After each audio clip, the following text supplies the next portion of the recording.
Well, there's much more immediacy to it. We write for the web. Web comes first.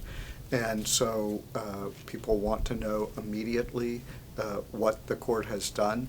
That means a lot more preparation, writing things in advance that have the basic facts of the case so that we can then very quickly tell people what the court has decided. And often I'll write those stories 3 or 4 times a day. If it's a big story that we'll do something quickly, we'll expand on it, we'll later get reaction, we'll later rewrite it to sort of incorporate everything that we've done. And so the big change has been that we don't have a whole lot of time anymore to read the opinion in detail before we at least get out an initial story on what the court did.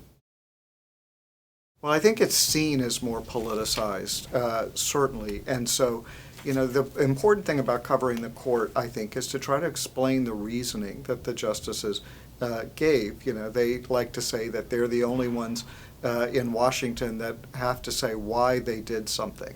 They write opinions, they join opinions, they write dissents.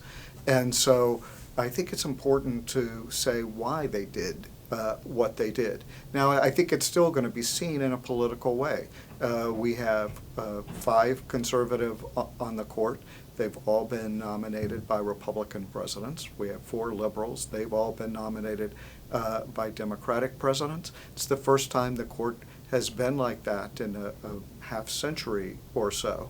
And so in the public's eye, I think it naturally thinks of the court in those sort of political terms.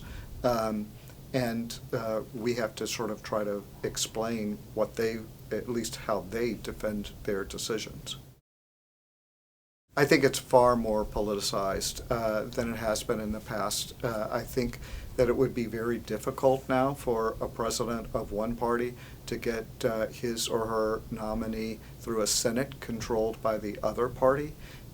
And, you know, that's not something that we've had in the past.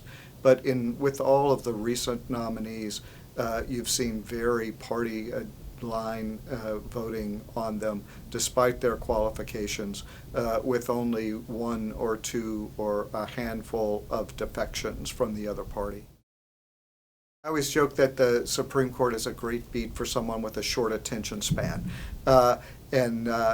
That's partly true and partly not. I mean, on the one hand, you are covering these 9 people, sometimes with a changing cast, and trying to figure out what they are going to do, how they will congeal and coalesce, and what the court has become.